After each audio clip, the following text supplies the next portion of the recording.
we're seeing so much ingenuity in these times with people making the protective equipment that healthcare workers need so badly. And joining us now to talk about this, Hartford Hospital Emergency Medicine Dr. Shawn London. He's live at the Hartford Healthcare Studios. Doctor, thank you for joining us.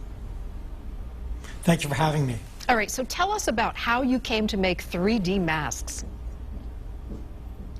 So a lot of what has led us to this is the desire to both be appreciative for what Hartford Healthcare has been able to do in terms of getting us adequate supplies of personal protective equipment, but also to basically do things that will extend our existing supplies, but also prepare for the worst case scenario where we do start to run tighter on the equipment we need.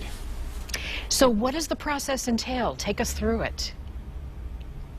So one of the things that's wonderful about the community locally at Makerspace and at companies like Act 3D in Cromwell is that there's this huge grassroots effort online and locally to help refine these designs constantly and to get the materials into the hands of the people who need it. So between people like myself who have been dabbling with this and have been coming up with designs that we can customize for here at Hartford Hospital, like mask protectors that make people's shifts a little easier because the masks stop rubbing on the back of their ears, to these masks that are improvised with office supplies donated by places like the Montessori School of Greater Hartford.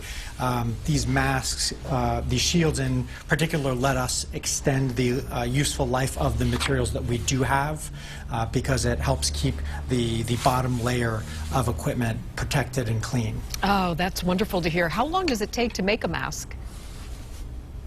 So the masks themselves take about 4 to 6 hours, but when you have sort of the groundswell of support from the community, like I mentioned, when you have each printer that takes 4 hours, but you have 20 or 30 people contributing to the effort, it's really enabled us to scale production up very quickly. I love it, how all the local companies come together to help out. How many have you made so far, roughly?